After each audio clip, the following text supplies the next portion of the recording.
Olá, gente. Hoje, dia 19 de agosto, dia do historiador, eu, professor Magnel Carvalho, venho aqui falar de um tema muito importante, que é o patrimônio histórico. Como prometido durante a live promovida pela Secretaria de Cultura no dia 17 de agosto, o Dia Nacional do Patrimônio Histórico, nós iremos disponibilizar esse vídeo para falarmos das trajetórias que o conceito de patrimônio sofreu em seu percurso até os dias atuais, suas tipologias e principalmente elencar e provocar o público em geral sobre os potenciais patrimônios históricos de Varjota. Comemora-se no dia 17 de agosto o Dia Nacional do Patrimônio Histórico por homenagem ao aniversário do primeiro presidente do Instituto do Patrimônio Histórico e Artístico Nacional, o IPHAN, o historiador e jornalista mineiro Rodrigo Melo Franco de Andrade, um dos responsáveis pela criação do órgão que tem a missão de coordenar e salvaguardar os bens culturais do país. Vamos então iniciar as provocações com a questão, afinal, o que é patrimônio histórico? O patrimônio histórico é um bem material ou imaterial de inestimável valor para os indivíduos de uma sociedade.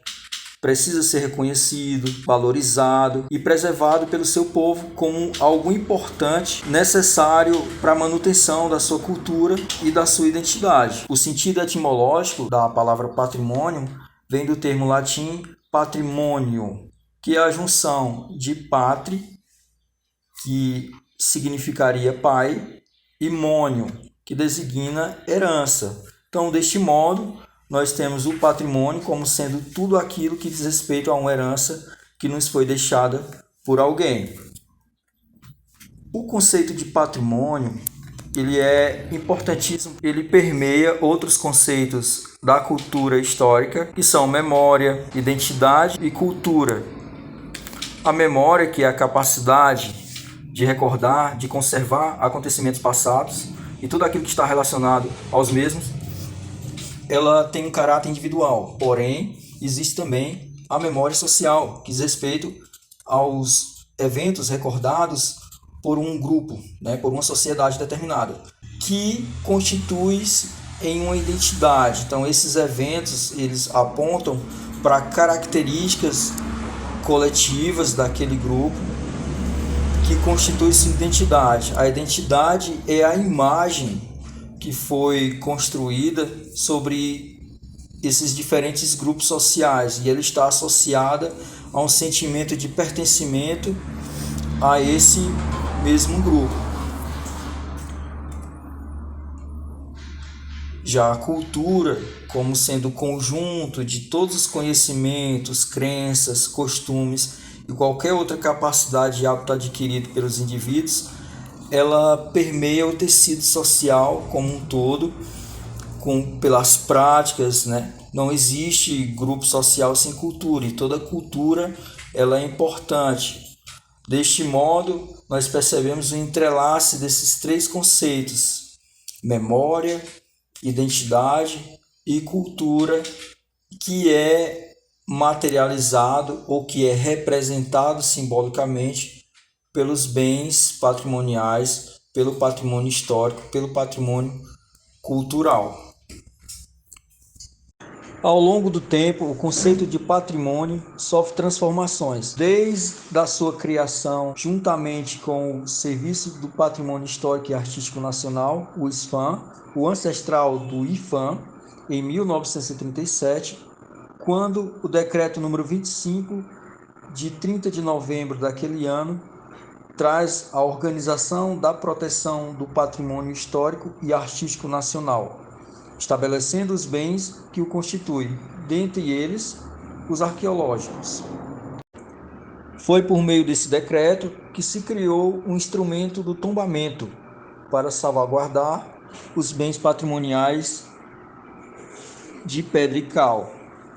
Os bens tombados passaram a ser inscritos em um ou mais livros de tombo do IPHAN, que são eles: o livro de tombo histórico, o livro de tombo das belas artes, o livro de tombo arqueológico, etnográfico e paisagístico e o livro de tombo das artes aplicadas. A Conferência Geral da Organização das Nações Unidas para a Educação, a Ciência e a Cultura reunida em Paris em 1972, nos define os patrimônios naturais como sendo os monumentos naturais constituídos por formações físicas e biológicas ou por conjuntos de formações com valor universal, excepcional do ponto de vista estético ou científico. Os sítios naturais ou as áreas naturais estritamente delimitadas, detentoras de valor universal excepcional do ponto de vista da ciência, da conservação ou da beleza natural, passaram também a ser protegidas. O conceito de patrimônio passa ainda pela Constituição Federal Brasileira de 1988, a chamada Constituição Cidadã, que nos estabelece normas de proteção ao patrimônio, passa a ser entendido como patrimônio cultural, de diferentes naturezas, material e imaterial, mas todas socialmente dotadas de referências culturais. Desde 1972, com a citada Convenção para o Patrimônio Natural, organizada pela Unesco, nós temos então a salvaguarda de alguns ambientes naturais. Com isso, as nações signatárias se comprometem a cuidar de suas áreas naturais da mesma forma que se preocupam com monumentos, sítios arqueológicos e ícones arquitetônicos considerados importantes para o país ou até mesmo para a humanidade. Um exemplo de patrimônio natural aqui no Ceará é a Reserva Natural Sítio Palmeiras. Como dissemos, o patrimônio histórico passa por uma ampliação dos seus sentidos. A Constituição Federal de 1988, em seu artigo 216, ampliou o que estava estabelecido no Decreto número 25, de 30 de novembro de 1937, substituindo a nominação Patrimônio Histórico e Artístico por Patrimônio Cultural Brasileiro. Mas um exemplo de patrimônio histórico, como a concepção de 1937 nos trazia, é o Centro Histórico da cidade de Sobral, aqui no Ceará. Já os patrimônios culturais são bens materiais e imateriais, manifestações populares, cultos, costumes, tradições que têm importância cultural ou representação simbólica. Tais culturas são fundamentais e constituintes das identidades dos povos. A exemplo dos bens materiais tombados, os bens imateriais são salvaguardados. Estes são registrados ou inscritos também em livros, que são o Livro de Registro dos Saberes, o Livro de Registro das Celebrações, o Livro de Registro das Formas de Expressão e o Livro de Registro dos Lugares. Um exemplo de patrimônio cultural de natureza imaterial é a roda de capoeira. Nos aprofundando no mais recente conceito de patrimônio, o patrimônio cultural, nós temos os tipos de patrimônios culturais: de natureza material, patrimônio de natureza imaterial e o patrimônio vivo. O patrimônio material são bens tangíveis, ou seja, palpáveis, construídos pelos homens, que se constituem de obras arquitetônicas, esculturas, pinturas, vestígios arqueológicos e demais elementos com valor histórico, artístico ou científico. Um bom exemplo disso é o Santuário de Bom Jesus de Matosinhos, em Minas Gerais. Já o patrimônio material são bens intangíveis, ou seja, não palpáveis. Estes são constituídos de formas de expressão, modos de criar, de fazer, modos de viver, incluindo a gastronomia, a religião, os ritos, a música, a dança, as festas, as manifestações literárias, os conhecimentos artísticos, científicos e técnicos. Um exemplo de patrimônio imaterial é o maracatu, dança típica aqui da região Nordeste. Já o patrimônio vivo são pessoas ou grupos. Estes detêm conhecimentos ou técnicas que são necessárias à produção e à preservação de aspectos da cultura popular e tradicional de um povo. Temos aqui na cidade de Varjota um mestre da cultura, o seu Antônio Hortêncio, rabequeiro. O seu Antônio Hortêncio é considerado mestre da cultura popular pela Secretaria da Cultura do Estado do Ceará desde 2005 e é símbolo homenageado pelo Dia Municipal da Cultura Varjotense, dia 4 de julho, em homenagem a esse nosso mestre Antônio Hortêncio.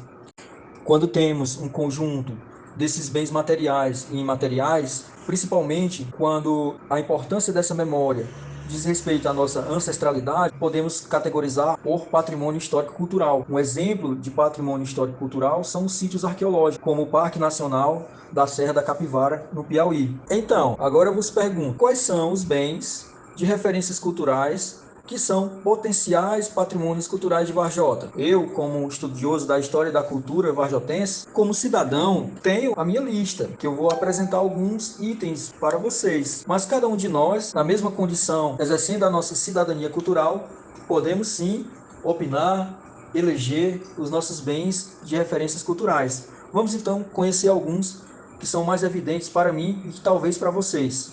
O prédio da Guarita Geral e o seu entorno. O prédio da Guarita Geral, que fica já próximo à barragem do Açude de Araras, na Avenida Presidente Castelo Branco, aqui em Varjota, representa a atividade da pesca, tão importante para o desenvolvimento, para a economia, para a sociedade varjotense. Nós temos aí registro da fundação da Cooperativa dos Pescadores do Açude Público de Varjota, de 1964. E a Guarita, como nós chamamos, era o local de fiscalização dessa atividade, a pesagem dos pescados, o armazenamento, a venda. Por isso, constitui uma riqueza e um símbolo patrimonial da cultura varjotense. Um outro prédio importantíssimo para a nossa educação patrimonial seria o escritório do DENOX. Sabemos que a intervenção do Departamento Nacional de Obras contra a Seca, com a construção do Açude de Araras, inaugurado em 1958, foi fundamental para o desenvolvimento da nossa cidade, até mesmo para definir a sua formação da malha urbana, para definir um aglomerado populacional. E a sede desse órgão, o escritório do DENOX, foi construído no período das obras do açude, em 1953. Além disso, funcionou lá uma cooperativa de aquisição e venda de alimentos aos trabalhadores, o que com certeza marcou a memória de muitos, como eu constatei ao coletar histórias de vida com a metodologia da história oral. A história oral me revelou um bem de referência cultural que é essa roda metálica, chamada pelos ex-trabalhadores do Açude de Araras por cachorra. Ela era utilizada para sinalizar as horas, marcando o horário de chegada ou de saída no serviço das obras da construção do Açude de Araras. E também os moradores do antigo acampamento, a comunidade que se formou no entorno da barragem durante as obras, utilizavam esses sinais sonoros para organizar seu cotidiano, organizar o horário de refeições, o horário de saída ou de chegada de casa, até mesmo influenciando a educação dos filhos com a marcação do tempo para brincar ou para atividades outras. Esta relíquia metálica, que é um resquício de um motor de um sistema de extração de pedras. Ele está localizado na estrada que dá acesso à comunidade rural de Anselmo e tem um valor histórico importante, pois sabemos que a construção, as obras da construção do Açude de Araras se utilizava de materiais de seu entorno, e muitos lugares que constituem o território atual da cidade, os bairros, recebem inclusive nomes em alusão a esses materiais. Por exemplo, o bairro da Pedreiras se deve à retirada de pedras daquele lugar. E este motor é um testemunho material, pode ser utilizado em uma mediação de ensino de educação patrimonial para abordarmos isso, bem como esses resquícios de concreto que eram as bases de torres de abastecimento de água retiradas do Açude de Ararinha para as obras do Açude de Araras. Para quem não sabe, o Açude de Ararinha foi construído antes da barragem do Açude de Araras, pois as suas águas eram utilizadas nas obras. O Açude de Ararinha foi concluído em 1954 e serviu também como abastecimento para aquela população de trabalhadores migrantes. Esses requisitos arquitetônicos de pedra e cal nos serviriam muito bem para abordar como o bairro Ararinha recebeu essa denominação. Aqui nós temos o sino da capela do bairro do Empréstimos, que nos lembra o quanto a religião católica foi constituinte da identidade varjotense, já que, segundo relatos de antigos padres da cidade, o sino foi retirado da capela antiquíssima que ficou submersa pelas águas do Açude de Araras, isso lá no ano de 1959, e foi instalado na nova capela construída na então Pissarreira, que corresponde hoje ao bairro Centro. A Igreja da Matriz Nossa Senhora Santana ocupa esse território. O sino, que foi retirado da capela, da primeira capela, que teria sido construída em 1958, segundo as fontes manuscritas do seu Félix Ximenes, foi removido para a capela do bairro Empréstimo. Ainda segundo os relatos manuscritos do senhor Félix Ximenes, em 1962 e 1963 se iniciou a construção dos primeiros comércios no quadro do atual mercado público de Varjota. Esse processo diz respeito à transferência da comunidade do antigo acampamento do Araras Velho para a então Pissarreira, lá na década de 60. A Pissarreira que veio a ser o nosso bairro centro, o centro comercial. As fachadas do mercado público de Varjota seriam bem de referência cultural a esse processo histórico que vivenciamos. São pinturas rupestres que existem aqui em alguns sítios arqueológicos de Varjota. Estas são especificamente da chamada Pedra do Índio, um sítio arqueológico que fica localizado na comunidade rural com tendas a 5 quilômetros da sede de Varjota. Elas são importantíssimas para estudarmos a nossa ancestralidade, claro, a partir de pesquisas de ciência arqueológica, a partir de análises químicas, análise das tradições de arte rupestre, é que poderíamos definir a datação e talvez os grupos humanos que foram os responsáveis por essas pinturas. Porém, para que esses estudos sejam realizados, é fundamental sua preservação. Temos aqui, então, a gigantesca rocha em que as pinturas são desenhadas no teto. Exemplo de um patrimônio natural aqui na cidade. Acredito que todos vão concordar comigo. Precisamos, o quanto antes, preservar as margens, o leito do rio Acaraú, nesse trecho do Médio Acaraú que perpassa aqui por Varjota. É fundamental para estudarmos a biodiversidade, a riqueza geofísica que o rio Acaraú oferece, bem como a nossa convivência com suas fontes líquidas, até mesmo pelo motivo de ser o principal rio que abastece o nosso açude de Araras. Em referência à pesca, temos também essa lamparina a carbureto que permitia a pesca noturna, a pesca subaquática. Isso mesmo. Os pescadores da década de 70, 80 utilizavam esta lamparina carbureto para pescarem por baixo d'água. E isso revela, claro, além do uso dessa tecnologia, desse artefato, o seu modo de pesca próprio.